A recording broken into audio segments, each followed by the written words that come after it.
of Congressman Barsaga. Minsan rin po akong nakaranas dumaan sa Ethics Committee at nanganib na masuspinde dahil sa isang analogy na aking hinayag during a committee deliberation. Nagpapasalamat ako sa ating mga kasamahan na tumayo upang ako ay hindi mapatawan ng parusang suspensyon. At gaya ng pagtayo nila, para maprotektahan ng aking karapatang magsalita, ako ngayon ay tumatayo upang ipaglaban rin ang karapatan ng isa nating kasamahan dito sa Kamara.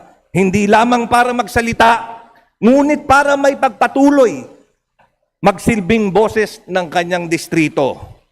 Kagaya ng sinulat ni Evelyn Beatrice Hall, I may not agree with what you say, but I will defend to the death your right to say it. Thank you very much, Madam Speaker.